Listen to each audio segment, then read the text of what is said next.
He looks so much like him. That was the first thought, before the words even came out. A 5-year-old boy standing on the side of the road. Same face, same eyes, same everything. "Why do you look like me?" he asked. It was supposed to be a secret, kept safe for years, by someone who had paid a very high price to make sure it stayed buried. It had stayed buried. Until that afternoon. The Korean Mafia boss was not supposed to be home. He was not supposed to hear the voices coming from his son's sweat room. He was not supposed to walk to that door and look through the gap. But he did. He saw them both. Same face, same height, same laugh. He was the most feared man in Seoul. He had never hidden from anything in his life. He hid. He stood in that hallway and did not make a single sound. What he did next, nobody saw coming. Welcome to Afro Korean Noir Stories. If this is your first time here, this channel is where power, love, and secrets collide. Subscribe and turn on notifications so you never miss a story. Now, let's get into it. Minju Kwon was 5 years old, and he had never wanted for a single thing. His bedroom was bigger than most apartments in Seoul. The shelves along the walls were packed with toys. Still in their boxes, most of them. A driver in a black SUV took him to school every morning. A cook made whatever he asked for. A tutor came 4 times a week. He had everything. But every night, when the house went quiet, Minju would lie in the dark and listen. The house was always quiet. His father was away more than he was home. When Kwon Tae-young did come back, broad-shouldered, still-eyed, filling the doorway like something carved out of stone, Minju would sit straighter, at the dinner table. He'd try to have a good answer ready. Because his father's attention felt like sunlight, and you don't waste sunlight when it's rare. His mother was gone. She had died 4 days after he was born. Nobody in the house spoke about her. There were no pictures on the walls. She existed only in the slight softness around Minju's mouth, and in the way he sometimes stopped mid-play and went very still, like he was sure a sound he'd never once heard. The one constant in Minju's world was Nina. Nina Adeyemi, Nigerian-born, 34 years old. She'd been there since the day Minju came home from the hospital. She was the one up at 3 in the morning when he had bad dreams. The one who cut his fruit into shapes. The one who stood in his bedroom doorway, with her arms crossed, and said, calmly, "Your shoes are right there. Where you left them." Minju loved her the way you love breathing. Without deciding to, because you can't imagine the alternative. But Nina carried something. You could see it if you watched carefully. A weight she adjusted around without ever putting down. A way of pausing slightly before she answered certain questions. Eyes that checked the room before they settled. 5 years of something heavy. We'll come back to Nina. Now cross the city. Far from the marble floors and the tinted windows, and the car that waited at the school gate. Far from all of it. In a neighborhood in Mapogu that renovation hadn't found yet. Old buildings, paint peeling in strips. Alley cats who owned the narrow streets and knew it. There was a small apartment that didn't appear on any official record. The laundry shop below it covered the smell of the vents. The grandmothers on the upper floors hung their washing and asked no questions. This was a place where people had learned to mind their own business. Long ago. Inside the apartment, the walls told you everything about who lived there. Above the bed, a globe map, big enough to read every country clearly. Below it, a stack of books that reached almost to a child's waist. Picture books, early readers, worn novels, old textbooks. Every one of them read. Every page soft with use. A child lived here who was being taught that the world was bigger than these 4 walls. His name was Benjamin Adeyemi Che, 5 years old. Bright like a match struck in a dark room. Ben couldn't go to school. He'd understood early not to ask why. There are questions that a mother's face answers before her mouth opens, and the answer to that one was always the same. Not yet. Not safe. Not now. So he stayed. He read. He learned. He kept himself busy, and kept himself quiet and watched his mother more carefully than she knew. He could write his name in English and Hangul. He knew his numbers past 100. He could tell you the capital of any country on that map. Because on the days when his mother was too tired to do much else, she'd point at a country and say, "Tell me about that one." Because knowing things was the way he took care of her. She was sick more often now. She called them her tired days. Ben would make toast and bring water, and sit beside her and read out loud, his voice steady, his face arranged so the worry didn't show. He was 5 years old, and he was already very good at hiding worry. Once a month, on the 15th, a man came, broad, quiet, Korean, late 40s, a face that had been trained by years of discipline into a permanent expression of absolutely nothing. He always arrived with 2 large bags, food, medicine, cleaning supplies, whatever was on the list his mother had written the previous month. Sometimes extras, a toy car, a book, a bag of plantain chips that made his mother close her eyes for a second when she held it. Like the smell was a small piece of somewhere else, Ben called him Sergeant Park. He didn't know if that was the man's actual rank. It was simply what he called him, and Park never corrected it. One afternoon, while his mother was in the bathroom, Ben looked up from his book. "Is Mama going to get better?" he asked. Park looked at him for a long time. Then he said, "I am working on it. Not a comfort, a promise." Ben could hear the difference. He nodded and went back to his book. There was a window above his bed. Small. High. It looked out onto the alley below. His mother had been very clear about that window. Many times. In many different tones. Gentle first, then firm, then the quiet that was worse than any shouting. "The window is not for going out, Ben. Do you understand me?" "Yes, Mama." He understood. On mornings when the apartment felt like it was pressing in from all 4 sides at once. When the tired days stretched and the stack of books felt like it had no bottom. He climbed through it anyway. He'd perfected the method over months. Dress without light. Step around the boards that creaked. Lift the window just wide enough for his shoulders. Lower himself down. The drop was high. He'd learned how to land. The alley smelled like cooking oil and laundry steam. He loved it. He loved the cats. He loved the sound of the neighborhood waking up. Sue. Grandmothers first. Then shop owners. Thens. The school children passing in their noisy, elbowing groups, going somewhere he had never been. He gave himself rules. Never go past the alley. Never talk to adults. Be back before she wakes. He broke the first rule slowly. The way children break rules, inch by inch, testing the edge, telling himself that a little further isn't really further. Within a month, he'd found the street. Within 2 months, the small park 3 blocks over, rusted swings, a concrete bench, an old man who ate kimbap every morning and had never once spoken to him. Ben would swing until his arms hurt. He'd look up at the sky and think about his map. About all the countries he hadn't seen. About whether boys in those places also had mornings that felt too small for them. He always made it back before she woke. Or so he believed. Here is what Ben didn't know about his mother. She always heard the window. Now we go back, 5 years. Back to where everything started. Nina had come to the Kwan household the right way. A proper agency. A signed contract. Good references. She was professional.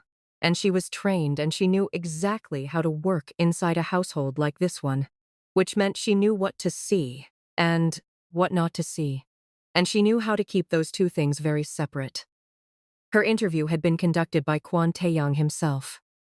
This was unusual. Men like him sent a manager. But Kwon had sat across from her, looked at her resume for exactly 45 seconds, and asked one question.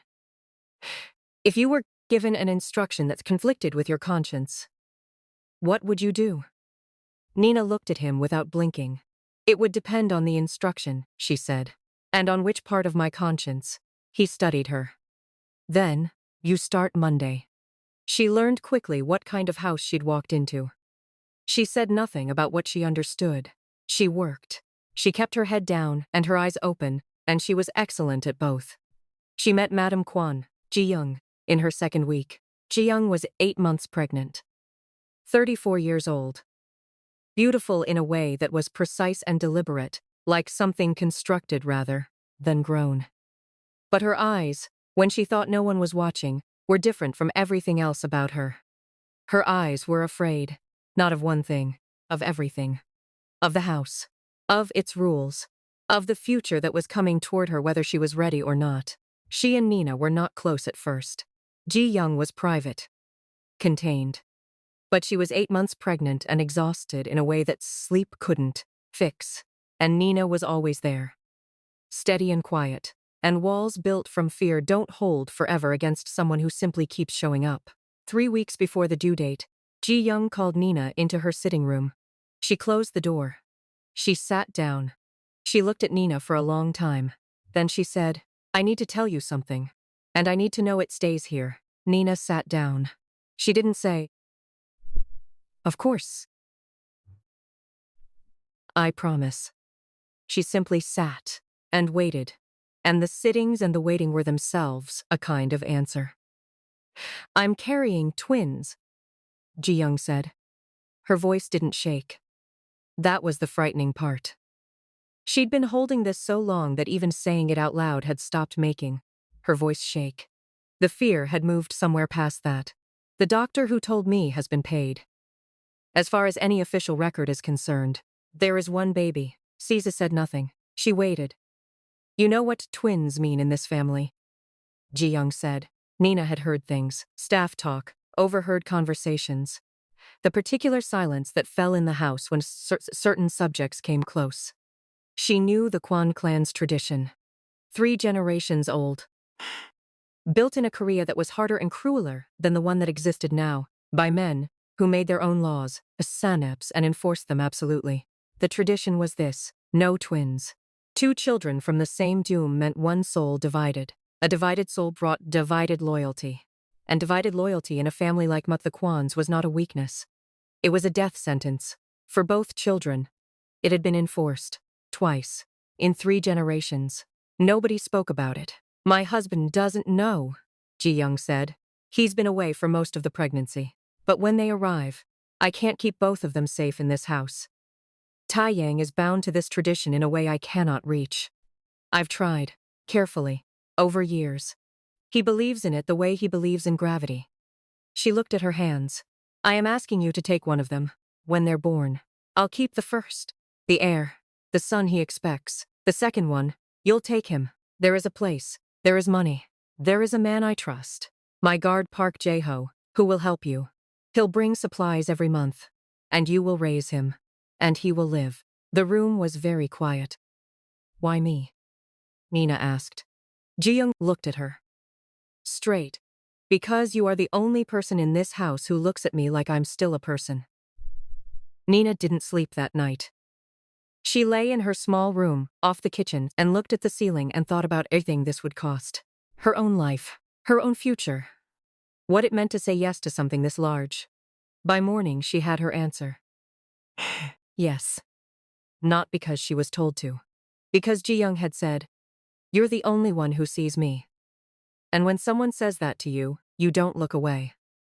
Ji Young went into labor at 11 o'clock on a Thursday night in February. Kwant Nyang was in Busan, a meeting that couldn't wait. 3 days, his men had said. He'd believed them. He shouldn't have believed them. The birth team arrived within 40 minutes. 3 people, paid well. They understood what well-paid meant in a house like this one. Nina was there. Park waited downstairs with a car and an address, and a bag Nina had packed 3 weeks before. Ji Young labored through the night, without a single painkiller. At 3:14 in the morning, the first boy arrived. He came quietly, blinking in the light, already still, already watchful. The nurse placed him in Ji Young's arms. She held him for 30 seconds. She counted. At 3:31, the second boy arrived. He was different. He came loud and urgent, fists already curled, announcing himself to the room, like he knew exactly what it had cost to get there, and refused to be quiet about it. Ji Young held him. She didn't count this time. She pressed her lips to his forehead. She said something in his ear. Nobody else in the room could hear it. Nobody ever found out what it was. Then she held him out to Nina. "Go," she said. Her voice was completely steady. "Now." Nina went, baby against her chest, bag over her shoulder. Park at the bottom of the stairs with the engine running. She walked out of that house into the cold February dark, and she did not look back. Because if she'd looked back, she might have stayed. Jiang Yongkwon died 4 days later. A blood clot that had been forming quietly since the birth reached her lungs. The doctors used words like sudden and unexpected, and nothing we could have done. Kwon Taeyang arrived at the hospital 4 hours after she was gone. He stood in the room with her for a long time, door closed, alone. Nobody knows what he said. He came home to his son, one son, healthy, perfect. He never asked a single question about the birth. He had no reason to. Ji-young had made sure of that. 5 years passed. Minju grew up loud and certain and lonely in the specific way of children, who have everything except someone to share it with. Ben grew up quiet and careful and curious in the specific way of children who have learned that knowledge is the one thing no one can take from you. Neither of them knew the other existed. That was about to change. It was a Wednesday in October. Min-ju had had a bad day at school. He'd gotten a yellow sticker instead of a gold one. The class reward system, which he considered deeply unfair. Because he'd told his teacher her explanation of subtraction was wrong. He hadn't been wrong about this subtraction. He'd been very wrong about how he said it. This distinction did not interest him. He sat in the back of the SUV with his arms folded, working through the argument he was going to make to Nina about the injustice of it all, when the car slowed near Mapo Bridge, and Minju looked out the window, and his brain stopped. A boy, standing outside a convenience store, studying a vending machine with the focused concentration of someone making a decision that matters. Blue hoodie, gray track pants, white shoes that were a size too big, a small plastic bag hanging from one wrist, an ordinary boy, on an ordinary street, with Minju's face, his jaw, his eyes, the specific way they sat in the face, the slope of his forehead, the ears that sat slightly too high. Something his father had pointed out once in a school photo, almost smiling. Minju was out of the car before the driver finished braking. Door open, feet on the pavement, school bag bouncing, the driver shouting his name from behind him. None of it registered. Ben heard the footsteps. He looked up. He saw the boy coming, and his first instinct was run. His mother said avoid people. Avoid strangers. Stay invisible. But his feet didn't move, because his brain had just done exactly what Minju's brain had done. The same short circuit. The same full stop. They stood in front of each other. Same height, same face, the same impossible stillness. Minju spoke first, because Minju always spoke first. "Why do you look like me?" he asked. Ben blinked. Then, "Why do you look like me?" I asked first. So. A beat. Two identical sets of eyes. 2 5-year-olds in a standoff neither of them had a name for. "What's your name?" Minju demanded. Ben. "That's not a Korean name." "I know," Ben said. Patience of someone who's explained this before. "Mine is Minju." Ben looked him over. The pressed uniform. The leather bag. The black SUV at the curb with a very agitated driver. "You go to school," he said. "Everyone goes to school." "I don't." Minju filed this. "Why not?"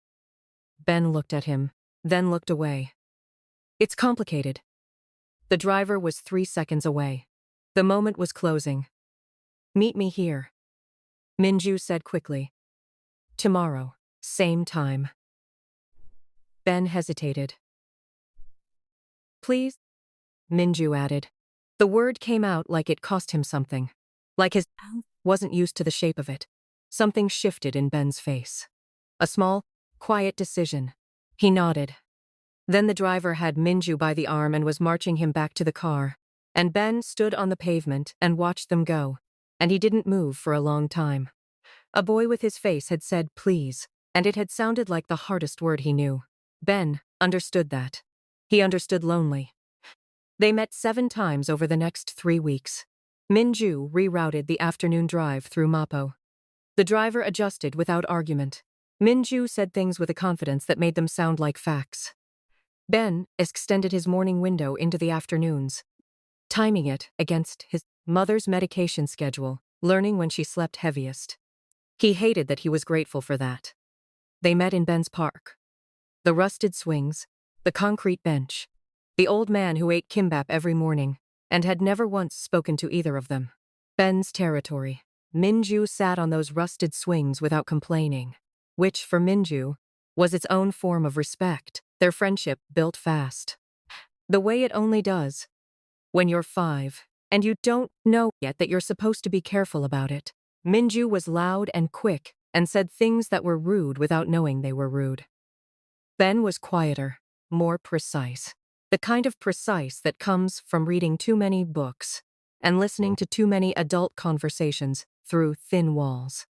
They balanced each other the way things balance when they were always meant to fit. On the third meeting, Minju brought extra rice cakes and shared them without being asked. Ben filed this. It was significant. On the 5th meeting, Ben told Minju about the globe map. Minju had never seen a globe map. He asked 17 questions, each one louder than the last. On the 6th meeting, Minju went quiet, in a different way than usual. "My father is away a lot," he said. Eyes on the ground. Voice casual. The specific casualness of someone who has practiced saying a painful thing until it sounds small. Ben heard it, anyway. He didn't say anything. He just moved a little closer on the bench. Just enough that their shoulders were almost touching. Minju kept talking about something else. But his voice had changed. On the 7th meeting, Minju had an idea. They were on the bench. Rice cake, steamed egg, trading bites the way children share food. Without calculation, without thinking about it. "Have you ever thought about being someone's?" Minju said. "What do you mean?" "Like, what if you could live somewhere different? Just to see. My house is big, but there's nobody in it. Nina's there, but she's a grown-up. My father is there sometimes, but he's always working." He said the last 3 words like he'd said them to himself many times before. Alone, in a big quiet bedroom. There's nobody to just be there. He looked up. "We look the same. Exactly the same. What if you came to my house as me, and I went to yours as you? Just for 1 hour. My father's gone until Friday. It's Wednesday." Ben looked at him. He thought about the 4 walls, the globe map, the tired days, the window to, he thought, just 1 hour. "We'd have to swap clothes," he said. Minju's face opened up like a window. "Yes. Exactly. You wears my uniform and nobody will know because we look the same." Ben finished. "The same?" Minju confirmed. They looked at each other. 1 hour, Ben said. 1 hour. Ben had never felt carpet this thick. He stood in the doorway of Minju's bedroom and turned slowly. The shelves ran floor to ceiling. The toys were still in their boxes. Most of them. The window was so large it was practically a wall, looking out over a garden that was perfectly maintained and completely empty. He stepped inside carefully. He moved to the shelves and looked without touching. "You can touch them," Minju said. He was wearing Ben's blue hoodie and gray track pants. They were too short in the leg and sat wrong on him. He kept tugging at the cuffs. "I know," Ben said, but he still just looked. They built a road system out of wooden blocks, factory stickers still on the bases, never touched, and raced toy cars along it with the seriousness of engineers. Ben built better. Minju was noisier about the crashes. They argued about the correct sound a collision should make. This argument had no right answer and was deeply satisfying. The room filled with sound, the kind of sound it had never held before. 2 voices. Not one. Neither of them heard the front door. Kwon Tae-young had come back from Busan a day early. He'd come home to a quiet house. He'd gone to his study, then to the kitchen for water, and on his way upstairs he'd heard something from Minju's bedroom. Noise, but plural. 2 voices in it. A texture he recognized immediately, in the way of a man who has spent 30 years listening to rooms before entering them. He didn't rush. He moved down the hall the way he moved everywhere. Quiet, deliberate, taking in information before spending any of himself on a response. He put his eye to the gap in the door, and everything he knew cracked from top to bottom. 2 boys, on the floor, playing. Same face, same hands, same way of tilting the head when concentrating. One in Minju's school uniform, one in clothes too simple for this house. Kwon stood at that door and did not move. He looked at his son, at the other boy, at his son again. One word arrived in his mind as, without asking permission. Twins. He stepped back from the door. He turned. He walked back down the hallway. Same quiet pace, same deliberate steps. And he went out through the back entrance into the garden, and he stood in the cold October air. His hands were loose at his sides. They were shaking. Kwon Tae-young, who had stood over dying men without flinching, who had ended organizations, ended alliances, ended careers, all without a single tremor in his hands, shaking. Because one word had just dismantled 30 years. He sent for Park Jae-ho at 11 o'clock that night. One message, a code word had kept active for 5 years as a contingency. Come now. Bring nothing. Tell no one. Park left the apartment quietly. Ben was asleep. He left a note. Back before morning.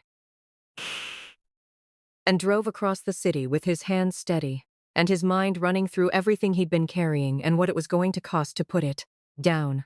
He'd known this meeting was coming. He'd been waiting for it for 5 years. The inner study.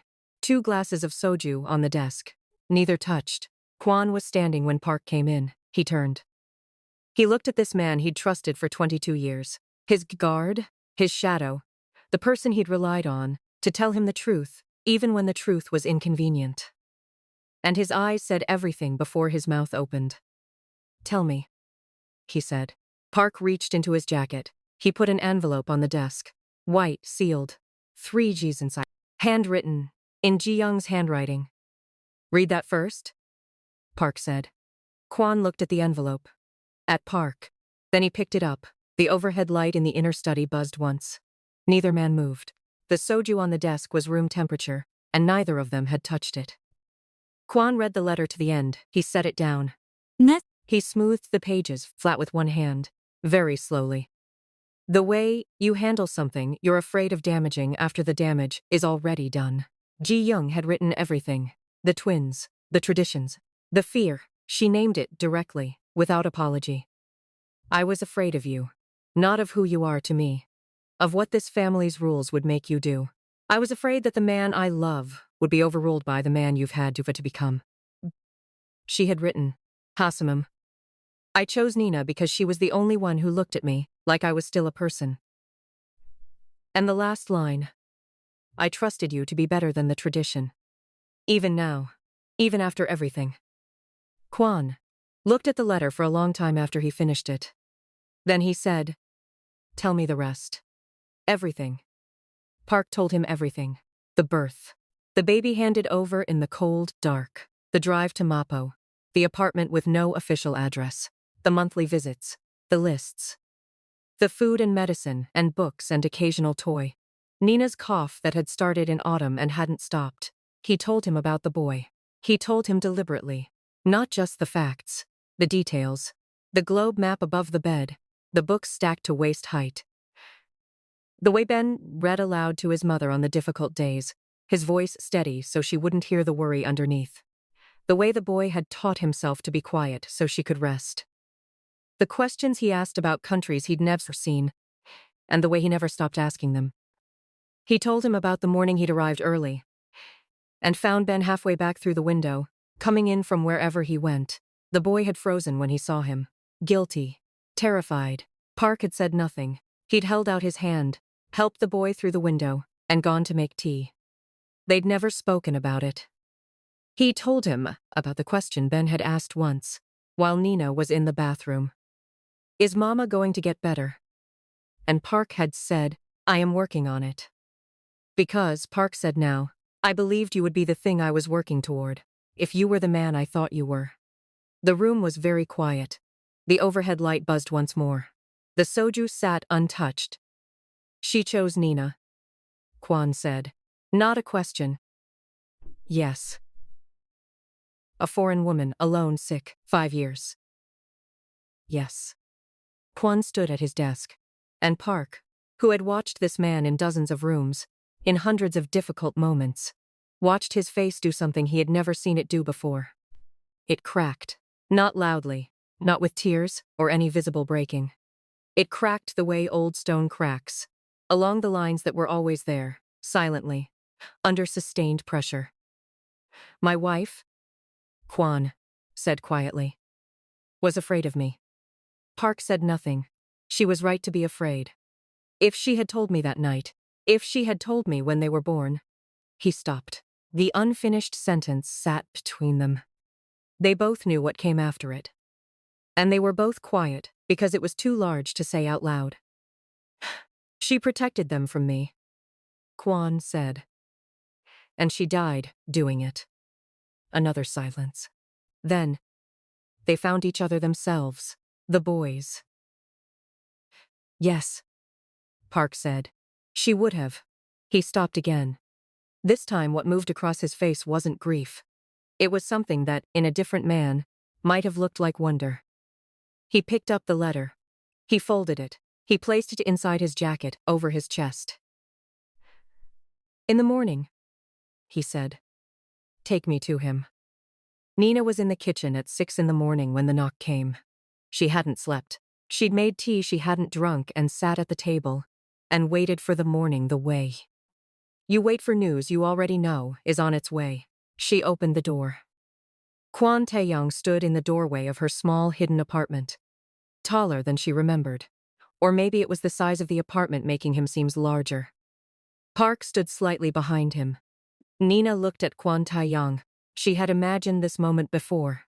Had run through it many times in 5 years, in the quiet of late nights. She'd imagined being afraid. She'd imagined a confrontation. She hadn't imagined the look on his face. He looked like a man who'd been taken apart overnight. Like, all the pieces were still there but sitting differently. Ms. Adeyemi, he said. His voice was careful.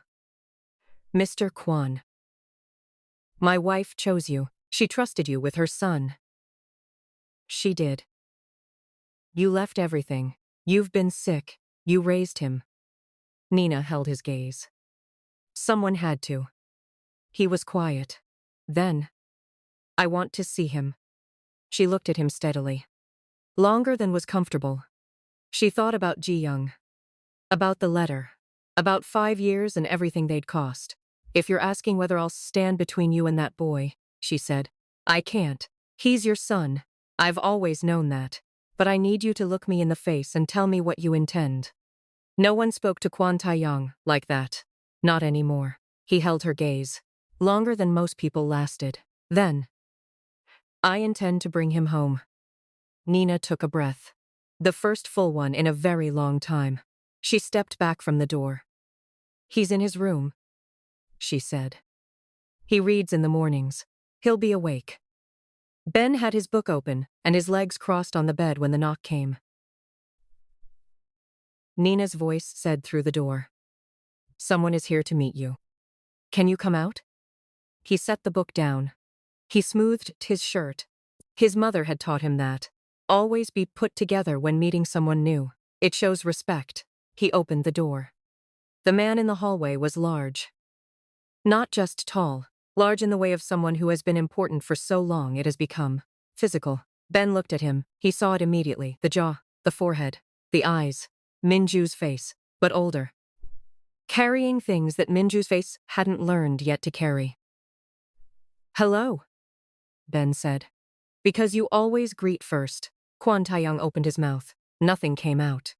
This man who had commanded rooms, who had made hardened men go still with a single word. He stood in a narrow hallway in a hidden apartment in Mapogu and looked at his son and could not speak. Because the boy was looking back at him with Ji-young's eyes. Completely. The same stillness. The same quiet way of seeing everything at once without giving anything away. And the boy was fine. He was whole. He was standing here, in a small apartment that smelled like books and medicine and morning tea, and he was completely, entirely fine. Kwon Tae-young made a sound. It wasn't laughter, and it wasn't grief, and it wasn't relief. It was all three things simultaneously, breaking out of him before he could stop them. He crouched down, slowly, until he was at eye level with his son. Yes, he said. His voice was rough. I think I am. Ben studied him. Thorough. Unhurried. A 5-year-old conducting the most important assessment of his life. You have my face? Ben said. You have mine. And Minju's. A pause. Yes, and Minju's. Ben was quiet, doing the math. Are you his father? Yes. Are you mine too? Quan Taeyang reached out and placed one hand on his son's shoulder. Very gently. The way you touch something you are terrified of damaging. Yes, he said. I am yours too. I'm sorry it took me this long to find you. Ben looked at the hand on his shoulder, then at the face above it. Are you going to stay? The simplest question, the most important one. Yes, I'm going to stay. Ben nodded once, like that was all the confirmation that he needed. Then he looked past his father and said, Nina, did you know? Nina lowered her hand from her mouth. Yes, I knew. Ben thought about this. Okay, he said. Okay. Then, because he was 5 and this was an enormous amount of new information, and he had learned from years of uncertain mornings how to take enormous things one step at a time. Is there breakfast? Nina laughed, a real laugh, full and unguarded, the first one in a very long time. 3 days later, Quan Taiyang called the full family councils. He didn't manage it diplomatically. He didn't send advance notice or prepare the mood of the room. He summoned them, every elder, every lieutenant, every branch head, to the formal dining room. He had them all seated before he walked in. He stood at the head of the table, and he told them the truth, all of it. Without softening a single word, he told them about Ji Young, about the twins she'd been carrying and had hidden, about the tradition she'd defied to keep them alive, about the woman, a Nigerian woman, the maid from his own household, that she'd trusted to take the second child and run. About the 5 years. About the hidden apartment. About the boy with the globe map and the stack of books. About finding them both on the floor of Minju's bedroom, playing with toy cars, arguing about the sound of crashes. Both of my sons are coming home, he said. They will carry this name. They will share this inheritance. Anyone with a problem will say so now, to my face, or say nothing at all. The room held the kind of quiet that has weight. Elder Kwan Sungmo leaned forward. 81 years old, white eyebrows, eyes still sharp, the keeper of the traditions. He had enforced the twin rule himself once, 30 years ago, and what that had cost him lived somewhere. Behind his eyes, in a place he had never once opened. You know what you are asking of this family? The elder said. I know exactly what I'm asking. I'm asking for it to end, today. It has held us for 3 generations. It killed my wife. The room went completely silent. Ji Young hid my son, Quan said. From me, from this family, from a tradition built by frightened men who didn't understand what they were creating. My wife, a woman who wasn't afraid of anything, was afraid of us. She was afraid of what we would do to her child. She died carrying that fear. He looked around the table, at every face. That is what this tradition costs. That is what we built.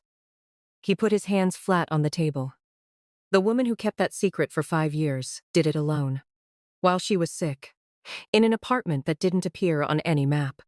She said yes to my wife because my wife asked her. And for 5 years she raised my son while we sat here with our rules and our pride. He looked at Elder Sungmo directly. My sons are coming home. My wife paid for their safety with her life. I will not spend that payment on a tradition. Not for any of you. Not for any rule that has ever existed in this family. The silence after was vast. Elder Sungmo didn't move for a long time. He looked at his hands on the table. Old hands. Spotted. He was thinking something no one else in the room could see. Then, in a voice smaller and older than his authority voice. A voice from somewhere he hadn't opened in a very long time, he said. She must have loved them very much.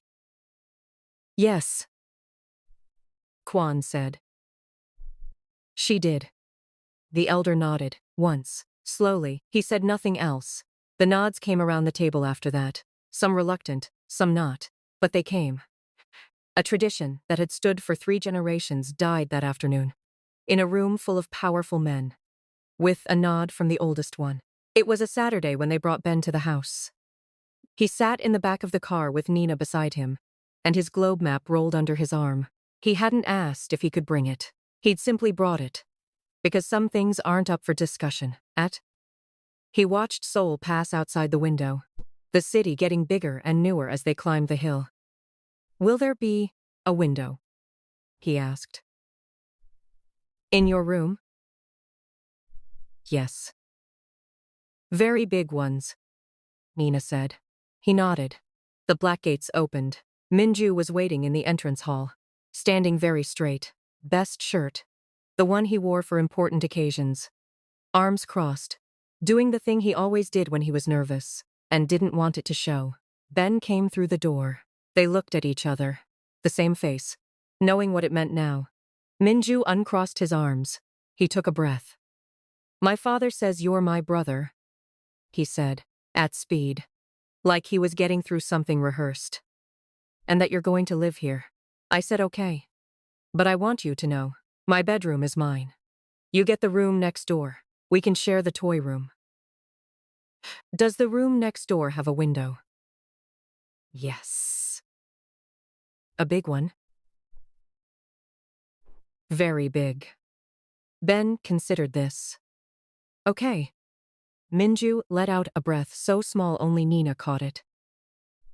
Also, Ben said, can I put my globe map on the wall? Minju looked at the rolled map under his brother's arm. What's a globe map?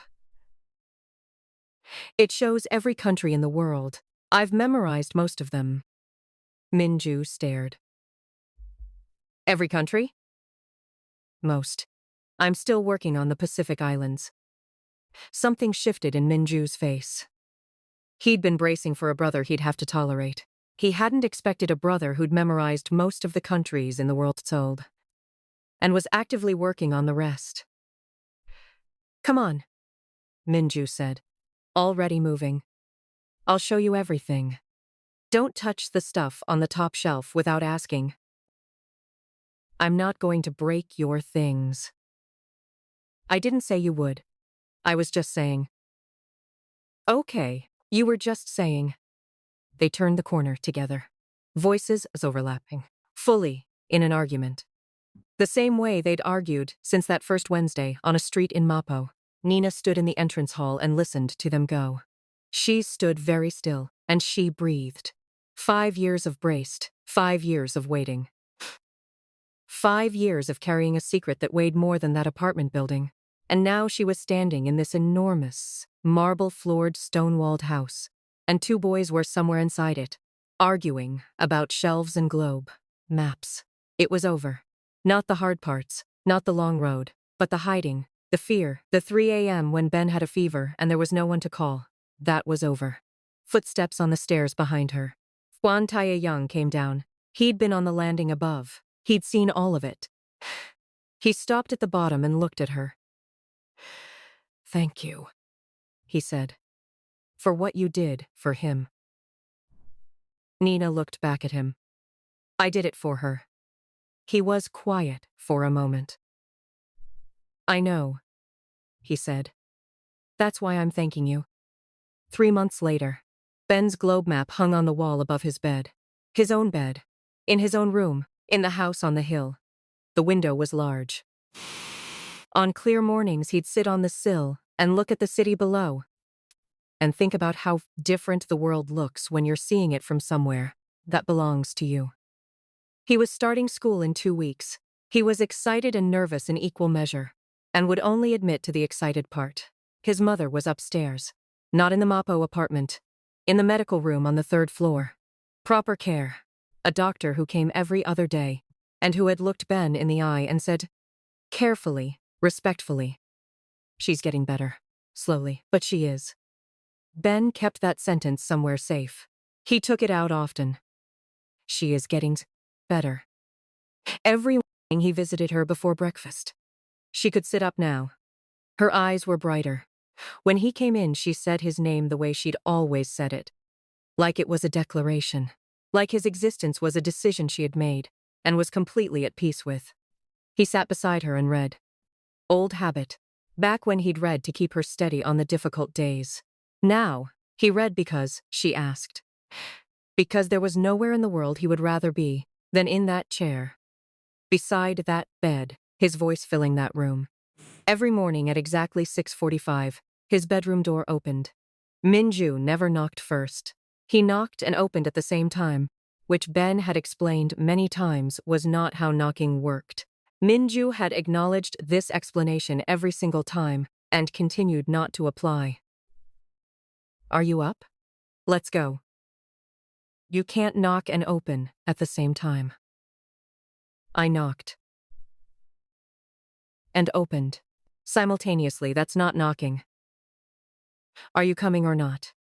Ben would put his book down, put on his shoes, follow his brother downstairs to the kitchen, where the staff had breakfast waiting at a table designed for many people that had held only one small boy for years. Now it held two. They ate the way they did everything, talking constantly, arguing about at least one thing per meal, sharing food without asking, and guarding it aggressively in turns. Different in almost every way that could be measured. The same in all the ways that mattered. Same face. Same laugh. Low and sudden, arriving without permission. Same way of tilting the head slightly left when thinking through something hard. On an afternoon in late October, a message came through the house. I will be in the garden. Bring the boys. Minju appeared in Ben's doorway at speed. Aboji is in the garden.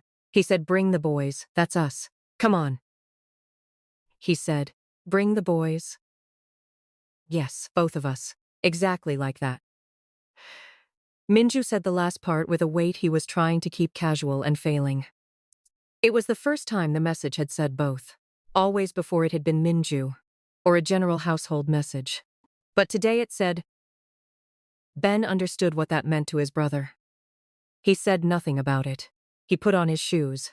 They went downstairs, out through the back entrance, into the garden. Kwon Taeyong was sitting on the stone bench with his jacket off, his face turned up toward the sky. The October light was the color of something valuable. He heard them coming and looked down.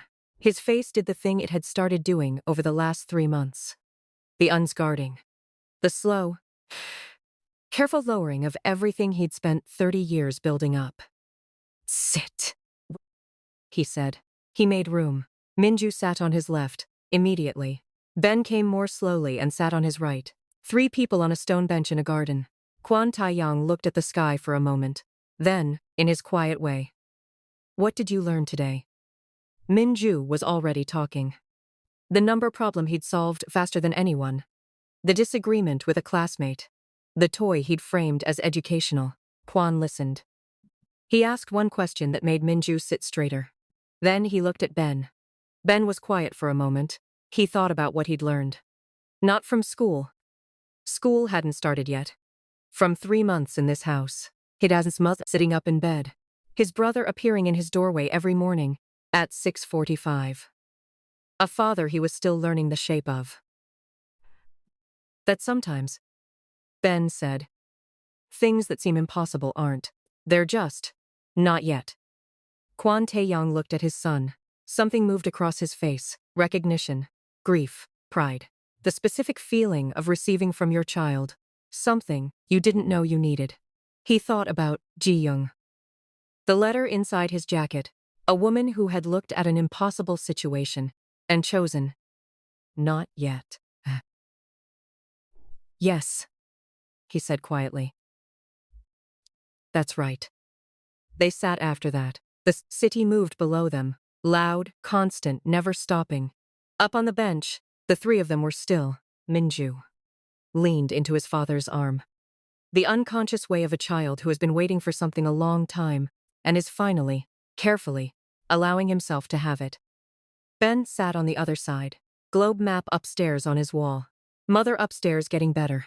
Brother pressed against their father in the afternoon sun. He looked up at the sky. It was very blue, very clear. Not so different from the sky he'd seen through the window in Mapo. Maybe it was exactly the same sky. Just a different view. A different place to stand. Different people beside him. Minju broke the silence. Of course he did. Can we get snacks? All three of them laughed. Quan Taeyang's laugh was rusty. A little unpracticed. Like he was remembering how to do something he'd stopped doing a long time ago. They got snacks. If this story moved you, hit the like button right now. It tells the channel to make more stories like this one. Subscribe if you haven't already, and turn on notifications, so the next story comes straight to you. Share this with someone who loves a story about family, secrets, and the things love will do when it has no other choice. We'll see you in the next one.